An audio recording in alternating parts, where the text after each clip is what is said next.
Hey folks, in this episode I'm going to show you how to make this motion graphics animation using rigid body physics. To make this animation we're going to be using a force field within rigid body, and we're also going to be using the animated feature in rigid body. Without further ado, let's get to it. So open up Blender, I'm going to take the default cube, I'm going to hit delete, I'll take the default light, I'll hit delete, I'll then hit Shift A, I'll go mesh and I'll choose icosphere. I'll expand the icosphere options in the bottom left, and I'm going to increase the subdivisions to 4. I'll just collapse this window. I'll then right click and choose Shade Smooth. In my outliner, I'm going to rename this icosphere to Master Sphere. I'll then navigate to my Modifiers tab down here. I'll then click Add Modifier. I'm going to go Deform and I'll choose Cast. And this just ensures that the icosphere is a perfect sphere. I'll then click this button here and I'll click Apply. I'll navigate to my Materials tab down here. I'll add a new material. I'm going to use the default material and I'll rename this material to Level Up. I'll navigate to the bottom left of my 3D viewport until I see a crosshair. I'll left click and drag up and open up a new window. I'll then change this from the 3D viewport to the shader editor. I'm going to take the principal BSDF, I'm going to hit delete, I'll then hit Shift A, I'll go shader and we'll choose emission and I'll pop that there. I'll connect the emission into the surface socket of the material output. In my 3D viewport, I'm going to hit numpad 7 to go into top view. I'll enable snapping. I'm going to change my pivot point from median point to 3D cursor. I'll then hit Shift D to duplicate. I'll escape it back in its original location. I'll then hit G, Y, and I'm going to bring it up to around about there. I'll navigate to my outliner and I'm going to rename this object to StaySharp.001. And for the material, I'm going to click this 3 button and that will make it its own unique material. I'll rename the material to Pink. I'm going to change the colour to pink. I'll also go to my viewport display and I'll drag this colour into the colour swatch of the viewport display. I'll hit Shift D to duplicate. I'll escape it back in its original location. I'll then hit R45 and that'll rotate it by 45 degrees. And again, in the materials, I'm going to click this 2 button and that will make this its own unique material. I'll then rename the material to Blue. I'll click on the colour swatch and I'm going to change this to a blue colour. Again, I'm going to drag this blue colour into the colour swatch of the viewport display. I'll hit Shift D to duplicate. I'll escape it back in its original location. I'll then hit R45. I'll hit Enter. I'll navigate to the Materials tab. I'll click this 2 button to make its own unique material and I'll rename this to Glass. For now, I'm going to make the surface colour white. I'll also do the same for the viewport display. But for the viewport display, I'm going to make this metallic and I'm going to bring the roughness all the way down. I'll then hold down Shift, I'm going to left click select this object and left click select this object. I'll then hit Shift D to duplicate. I'll hit R135 and that will rotate it by 135 degrees. I'll then select this pink sphere and this blue sphere, hit Shift D to duplicate and hit R135 and that will rotate it by another 135 degrees. Box select these 3 spheres, hold down Shift and box select these 3 spheres. I'm going to hit numpad 3 to go into side view, hit Shift D to duplicate and then hit R90 and that will rotate it by 90 degrees. So the balance is a bit off. We've got more blue and pink than we do of these glass ones. So I'm going to change one of the pink spheres and one of the blue spheres to a glass material. So I'm going to take this pink sphere here and in my shader editor I'm going to click in here and I'll choose glass. I'll then do the same for one of the blue spheres. So maybe I'll select this sphere here. I'll go to my shader editor, I'll click this button here and I'll change it to glass. I'll navigate to my outliner and I'm just going to increase the window. I'll then select the top Stay Sharp object. I'm going to hold down Control, Shift and select the bottom Stay Sharp object. So we've got all of these outer spheres selected. I'll then hit M for move. I'll click New Collection and I'll rename this collection to U Legends. I'll then click Create. And now all of those objects are in this collection here. I'll select my master sphere. I'll hit M for move and I'll also rename that to U Legends. Before we continue, it's a good idea to save your project. So I'm going to go to File, Save As, and I'm going to save my project as Like and Subscribe. Thanks folks, you absolute legends. And then click Save As. With your master sphere selected, we're going to navigate to the object menu. We'll go down to where it says Rigid Body and we'll choose Add Active. We'll then go to the Physics tab over here and we'll enable Animated. I'll then go to my Scene tab. Up here, we'll expand Rigid Body World, expand Field Weights, and we'll disable Gravity. My animation is going to last 480 frames, so on my timeline I'm going to set my end frame to 480. And because I've set this to 480, I'm going to have to go to my rigid body world, expand cache, and I'm going to change the end frame to 480. I'll navigate to the physics tab over here. I'll then click force field. We're going to keep the type set to force. I'm going to set the strength to -1000 and I'll change the flow to 2. We may have to adjust this a bit later on, but that will do for now. Next up, we need to add these outer spheres into the rigid body simulation. That's easy enough. So I'll just expand my outliner. I'm going to select the top stay sharp object. I'll hold down Control, Shift and left click select the bottom stay sharp object. We'll then navigate to the object menu up here. We'll go to rigid body and we'll choose add active. And now if I hit play, you should see that all of these balls are attracted to this inner ball. And that's because we added a force field with a negative force. So I'll just skip back to frame 1. I'm going to take my cursor to the top left of the 3D viewport until I see a crosshair. I'll left click and drag across and open up a new window. Just as a reference, I'm going to go to my output tab over here, and my frame rate is set to 30 frames per second. So I'm going to change this window over here from the 3D viewport to the graph editor. I'll then select the master sphere. I'll then navigate to my object data tab over here, and with your timeline set to frame 1 and the location on X, Y and Z is set to 0, I'm going to add keyframes for X, Y and Z. We'll then navigate to the graph editor, expand master sphere action and expand object transform, select the X location keyframe.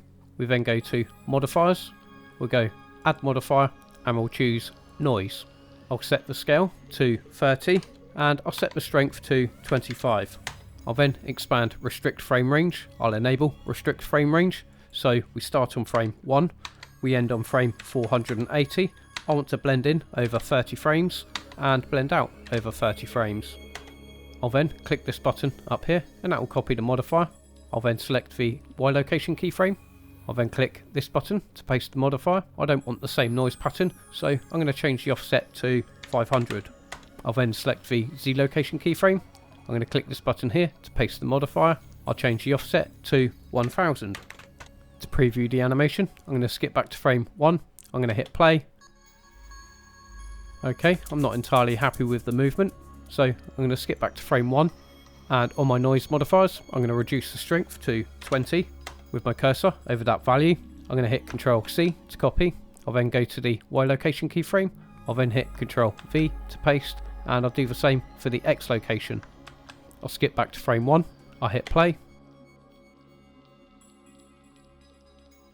So I think we need to tweak this a little bit more. I'm not entirely happy with this animation. So I'm going to skip back to frame 1 to clear the cache. And with your master sphere selected, I'm going to go to my physics tab down here. I'll just increase this window.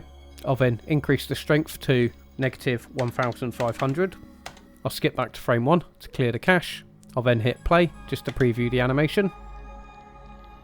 Okay, that's a bit better, but I think we can improve it some more. So for the force, I'm going to decrease the flow to 1. I'll then skip back to frame 1 to clear the cache. I hit play. Maybe I can reduce the movement of this master sphere. Again, I'll skip back to frame 1. And for the X location keyframe on the noise modifier, I'm going to reduce the strength to 15. I'll hover my cursor over that value. I'm going to hit Ctrl C to copy. I'll then enable the Y location keyframe. I'll go to the strength, I'll hit Ctrl V to paste. I'll do the same for the Z location keyframe. I'll then skip back to frame 1. I'm going to hit play. Okay, I kind of prefer this result. So on my physics tab down here, I'll expand surface response and I'm going to increase the bounciness to 0.25. I'll then increase the mass to 5 kilograms. I'm going to skip back to frame 1. I'm going to hit play. Okay, maybe we can give the noise modifier a bit of depth just so we've got a bit more motion going on. So in your graph editor with the Z location keyframe selected, I'm going to go to the noise modifier and I'm going to give a depth of 1. I'll also do the same for the Y location and I'll do the same for the X location. I'll skip back to frame 1. I'm going to hit play. Okay, I'm kind of happy with those settings. You can tweak this as much as you like to get your desired look. I might do a bit more tuning off camera, but I want to keep this tutorial relatively short. We'll then navigate to our scene settings over here to increase the quality of the simulation, I'm going to increase the substeps per frame to 20, and I'll also increase the solver iterations to 20. I'll then skip back to frame 1. I'm going to hit Ctrl S to save the project. I'll then click Bake All Physics. I'll then hit play just to check the bake. Sometimes Blender can glitch out with rigid body physics, so if you find that yours is glitching out, just delete the bake, save the project, reopen Blender, and then rebake your simulation and you should be good to go. Mine seems to be okay, excellent. So now that I know my simulation is good, I'm going to hit Ctrl S to save the project. I'm going to take my cursor to the top left of the 3D viewport until I see a crosshair. I'll left click and drag across and we'll collapse that window. Let's move on to lighting and materials. So I'm going to go to my renders tab over here. I'm in cycles. I'll toggle on rendered preview. I'll navigate to my world tab down here. I'm going to change the strength to 0. First off, I'm going to select this blue sphere. I'll delete the emission. I'll hit Shift A. I'm going to go shader and select principled BSDF, and I pop that there. I'll then connect this into the surface socket of the material output. I'm going to change this to a light blue colour. I'll also decrease the roughness to 0.333. I'll then select a pink sphere. I'm going to delete the emission. I'll hit Shift A. I'll go shader and we'll choose principled BSDF, and I pop that there. I'll connect the principled BSDF into the surface socket of the material output.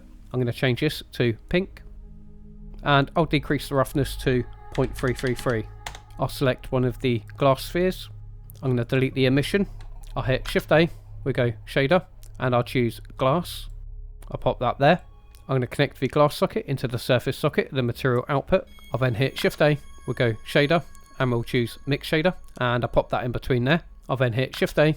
We go shader and we'll choose transparent, and I'll pop that down there. I'll connect the transparent socket into the bottom socket of the mix shader. I'll then hit Shift A. I'm going to go input and we'll choose light path, and I'll pop that there. I'll then connect the is shadow ray into the mix factor of the mix shader, and if you want this to work in Eevee, we hit Shift A and search for value, and we'll put a constant value there. I'll then connect this into the thickness socket of the material output, and I'll set this to 0.1. On the glass shader, I'm just going to ensure that the colour is set to pure white. I'll also increase my index of refraction to 2.5. I'll now select my master sphere. Now we could use the emission on the master sphere to illuminate the scene, but that's very inefficient. It will bring in a lot of noise and it will take a lot longer to render. So for now, I'm going to set the strength to 2.5. And instead of using this emissive material to light the scene, we're going to use a point light. So I'll hit Shift A, we'll go to light and we'll choose point. I'll just toggle on solid view just for now so we can see what we're doing. I'll then go to my light data tab down here, and I'm going to increase the radius until it encompasses the sphere.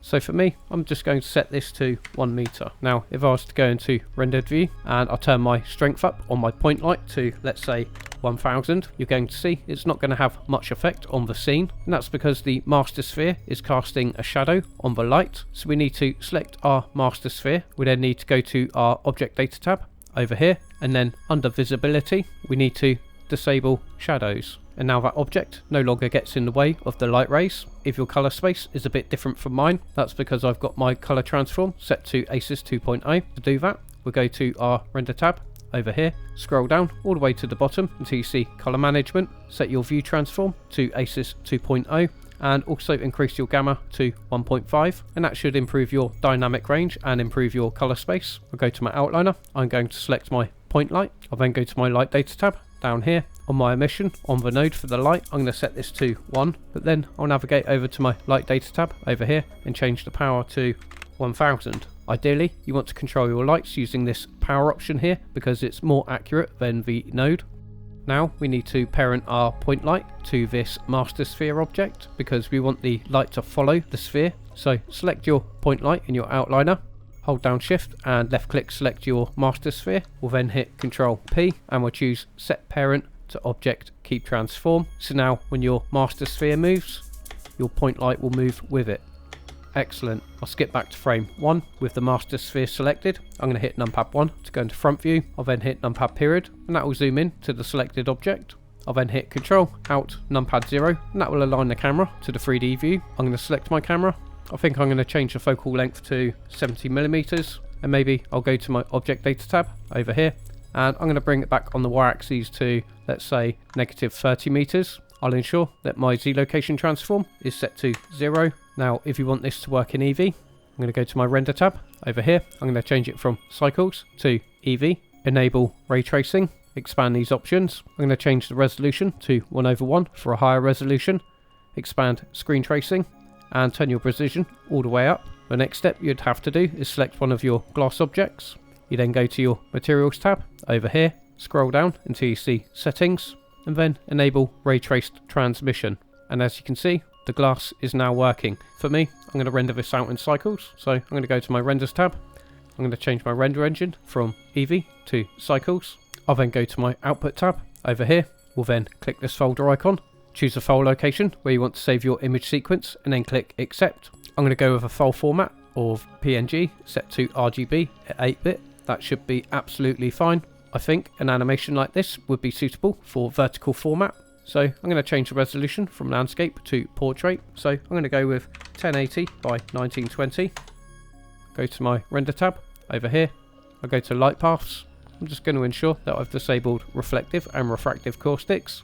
I'll just toggle on material preview. I'm going to hit Ctrl S to save the project. And then it's simply a case of hitting Ctrl F12. And that will render out your image sequence. If you enjoyed this episode and you want to dive deeper, click this next tutorial. Stay sharp, have a great day, and level up.